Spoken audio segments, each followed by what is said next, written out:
ये एक ऐसा सवाल है जो हर इंसान के मन में कभी न कभी जरूर उठता है।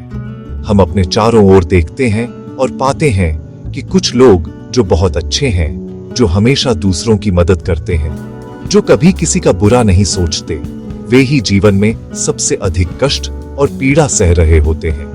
यह देखकर मन में एक स्वाभाविक प्रश्न उठता है, अगर ईश्वर है, अगर कोई ब्रह्मांडीय न्याय है, तो फिर ऐसा क्यों होता है? अच्छे लोगों के साथ बुरा क्यों होता है? क्या उनकी अच्छाई का कोई मूल्य नहीं है? यह विचार हमें अक्सर दुखी और भ्रमित कर देता है और हम जीवन की निष्पक्षता पर संदेह करने लगते हैं। ये समझना महत्वपूर्ण है कि जीवन को केवल अच्छा और बुरा, सही और गलत के तराजू पर तौलना एक बहुत ही सीमित दृष्टिकोण है।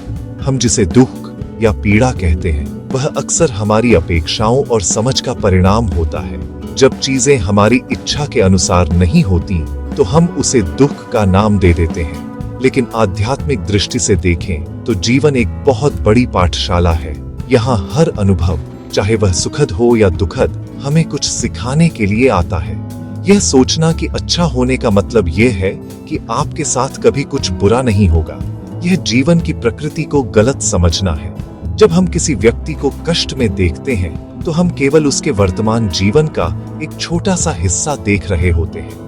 हम उसकी आत्मा की पूरी यात्रा को नहीं जानते, न ही उसके पिछले कर्मों के बोझ को समझते हैं। हो सकता है कि जो आज कष्ट की तरह दिख रहा है, वह वास्तव में किसी गहरे कर्म बंधन को काटने का एक माध्यम हो।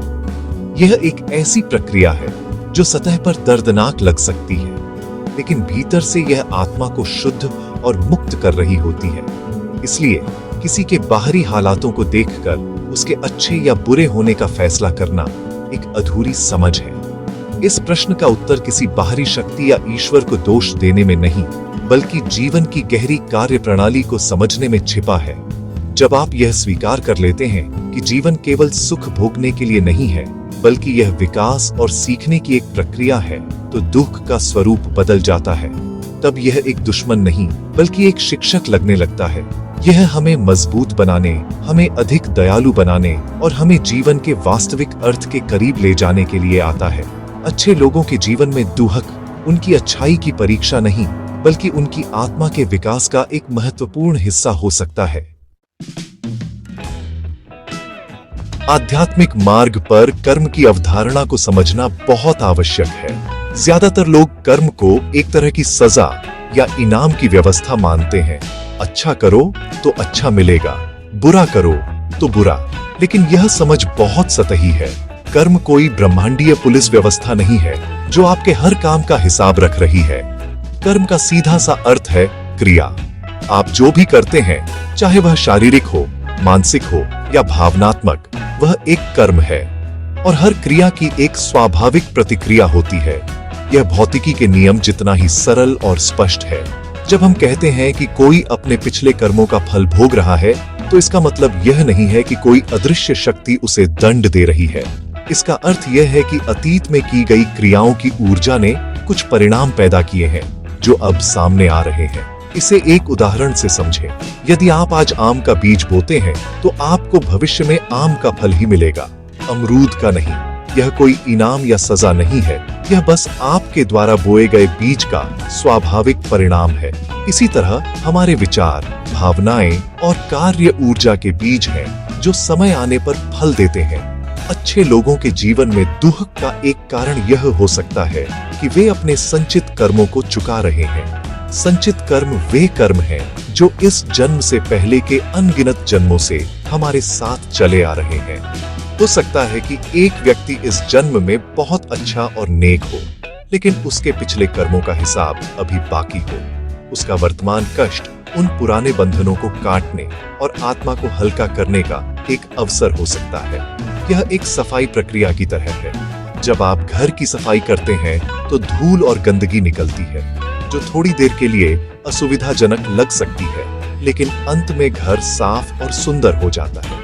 इसलिए दुख को एक सजा के रूप में देखना बंद करें, इसे एक अवसर के रूप में देखें। यह जीवन आपको मौका दे रहा है कि आप अपने पुराने बोझ को उतार सकें और अपनी ऊर्जा को शुद्ध कर सकें। जब आप इस दृष्टिकोण को अपनाते हैं, तो आप पीड़ा के प्रति शिकायत करना बंद कर देते हैं और उसे स्वीकार करना सीख जाते हैं। आप समझते हैं कि यह प्रक्रिया आपके विकास के लिए आवश्यक है।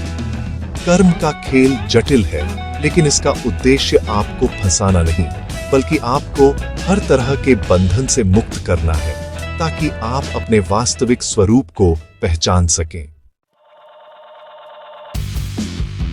जीवन केवल जन्म से लेकर मृत्यु तक की एक छोटी सी घटना नहीं है। यह आत्मा की एक अनंत यात्रा का एक पड़ाव मात्र है। आपकी आत्मा ने अनगिनत शरीर धारण किए हैं और अनगिनत अनुभव लिए हैं। हर अनुभव, चाहे वह सुख का हो या दुख का, आत्मा के विकास में योगदान देता है। दुख एक ऐसी कसौटी है जो आत्मा को निखारती है, ठीक वैसे ही जैसे आग सोने को तपाकर शुद्ध करती है। जो आत्माएं बड़े उद्देश्य लेकर इस धरती पर आती हैं, उन्हें अक्सर बड़ी चुनौतियों और कष्टों से गुजरना पड़ता है, क्योंकि यही चुनौतियां उन्हें उनके उद्देश्य के लिए तैयार करती हैं। कल्पना कीजिए कि आप एक पहाड़ पर चढ़ रहे हैं। चढ़ाई कठिन होगी, आपकी सांस फूलेगी, मांसपेशियों में दर्द होगा और कई बार आपको लगेगा कि आप हार मान लें।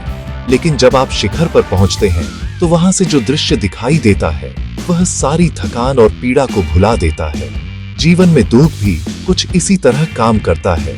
ये वह चढ़ाई है जो हमें ऊंचे दृष्टिकोण तक ले जाती है। अच्छे लोगों को शायद जीवन इसलिए कठिन लगता है क्योंकि उनकी आत्मा ने एक ऊंची चोटी पर पहुंचने का संकल्प लिया है।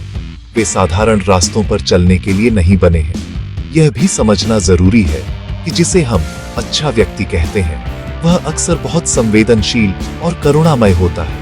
ऐसे लोग दूसरों के दर्द को भी अपना दर्द महसूस करते हैं। उनकी अच्छाई ही उन्हें पीड़ा के प्रति अधिक खुला बना देती है। लेकिन यही संवेदनशीलता उनकी सबसे बड़ी ताकत भी है, क्योंकि जब वे दुख को गहराई से महसूस करते हैं, तभी वे करुणा के वास्तविक अर्थ को समझ पाते हैं। दुख उन्हें कठोर नहीं, बल्कि और भी अधिक प्रेमपूर्ण और समझदार बनाता है।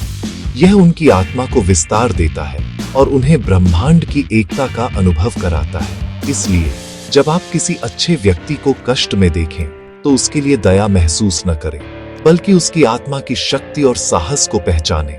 वह एक योद्धा है जो एक महत्वपूर्ण लड़ाई लड़ रहा है। ये लड़ाई बाहरी दुनिया से नहीं, बल्कि अपने भीतर के कर्मों और सीमाओं से है। हर चुनौती जो वह पार करता है, वह न केवल उसे मुक्त करती है, बल्कि पूरे ब्रह्मांड में एक सकारात्मक ऊर्जा का संचार करती है। उनकी यात्रा दूसरों के लिए प्रेरणा बनती है। दुख उनकी कहानी का अंत नहीं, बल्कि उनकी महानता की शुरुआत का एक अध्याय है। यह जानना कि दुख क्यों आता है, केवल आधा समाधान है। असली चुनौती यह है कि उस दुख का सामना कैसे किया जाए और उसे अपनी शक्ति में कैसे बदला जाए। इसका सबसे शक्तिशाली उपकरण है सकारात्मक दृष्टिकोण और स्वीकृति।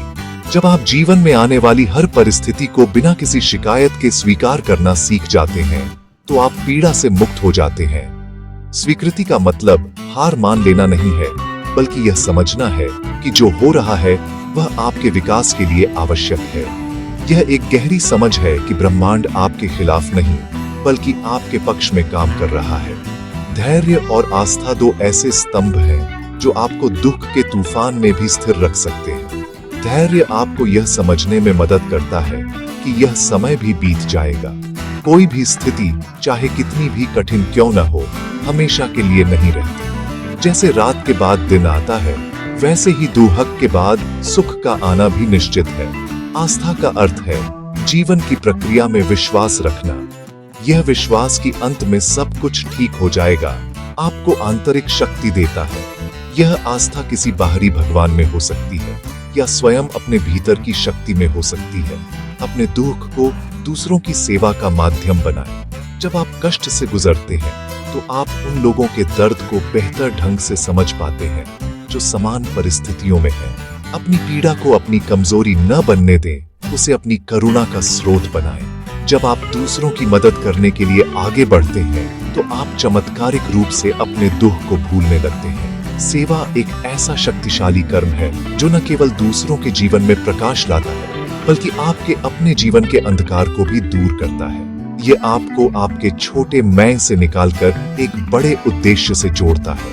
अंत में याद रखें कि आप अपनी परिस्थितियों के गुलाम नहीं हैं, आप अपने जीवन के निर्माता हैं। दुख एक बाहरी घटना हो सकती है, लेकिन पीड़ा एक आंतरिक चुनाव है। आप यह चुन सकते हैं कि आप दुख को अपने ऊपर हावी होने देंगे या आप उसे एक सीढ़ी बनाकर ऊपर उठेंगे। हर सुबह कृतज्ञता के साथ शुरू करें। उन चीजों पर ध्यान केंद्रित करें जो आपके पास हैं, न कि उन पर जो आपके पास नहीं है। जब आप सकारात्मकता, स्वीकृति और सेवा को अपने जीवन का आधार बनाते हैं, तो कोई भी दुख आपको तोड़ नहीं सकता। आप हर चुनौती को एक अवसर में बदल देंगे।